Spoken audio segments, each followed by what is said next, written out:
Okay, so just come down the end here, and I'm just going to show you. We're just going to flick this now, but I could keep going if I want. I just want something a bit wider here. But you can see 50, 50, 50. I could come in here again at 50 if I wanted to. Another 50, another 50. It's just this hard I'm a bit worried about. So what I'm going to do is I'm just going to flick that up on its edge in its current form. And you can kind of see how the dimensional timber is coming out. So I'm going to put that up. Imagine a deck of cards. So there's like a deck of cards one way. And again, as I said, I could keep coming through here. Just a bit concerned about that heart. And I'm going to flick that up on its edge. And you're going to start to see dimensional timber coming off this unit. Okay, so what we'll do, move that over. So we're going to roll the log. Okay, so a little hard to roll it the way it is in its current form. So what we do, we switch back into our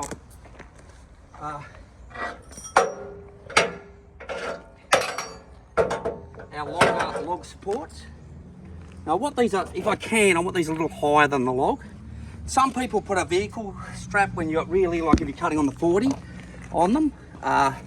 So what I'm going to do, put those in there like so.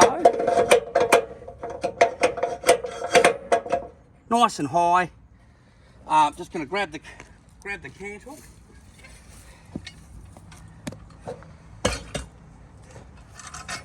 Just going to get them down. I'm going to bring them around, just as I said. Imagine you've got a deck of cards up on its edge.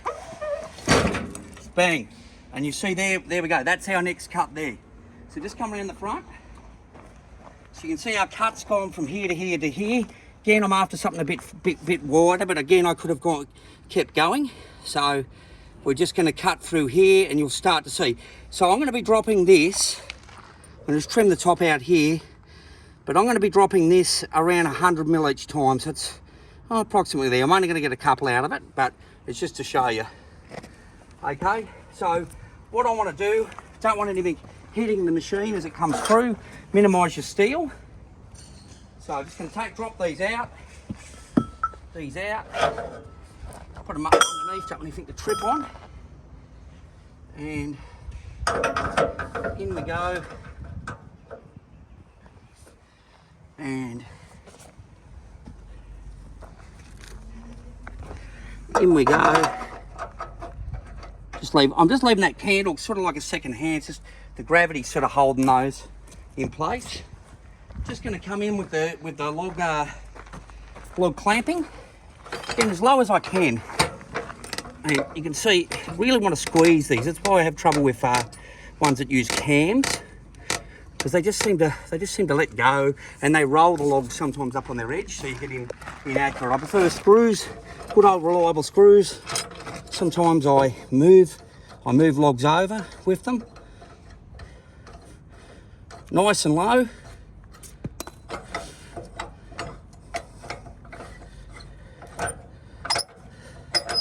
It's gone a little bit too low. Let's that wood in there, so it's going to come a bit higher. Nice and low, and you'll start to see the dimensional timber coming. Now there are many ways of breaking timber down, and a lot of people are going to say, oh, what about hardwood? Of course hardwood, everyone, if they've watched our previous videos, they'll see timber such as this over here. Really hard, nasty stuff. These mills will handle it. Okay, so we're just going to get into the final stage of producing dimensional timber. Going to bring this blade support arm in a little, just in a bit like so, nice and close. And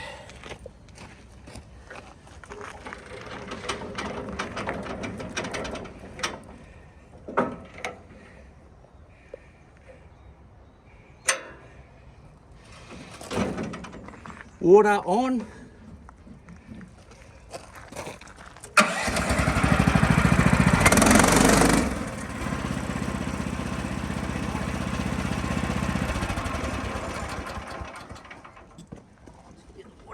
Spot.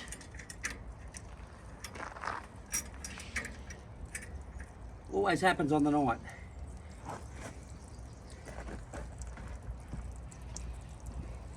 Water up a bit.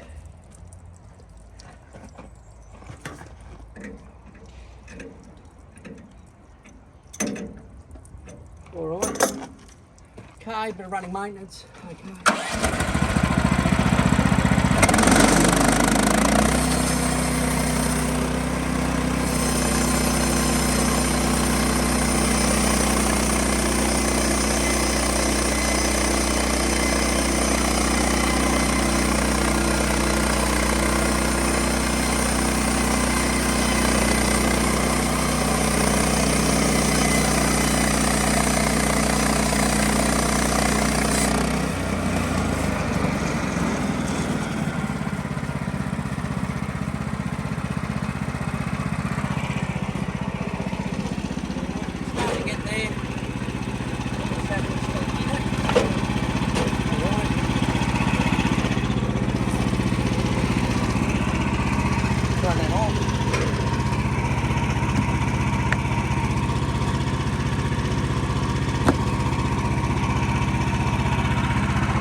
So I'm just going to show you, I'm just going to tailor out. Tailor out means removing the cut timber.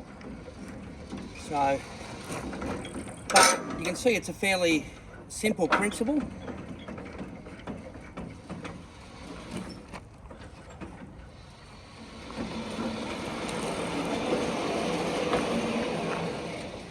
Okay, so that's dimensional. There's a bit of cliff in here, which makes like sort of bad timber on the edges.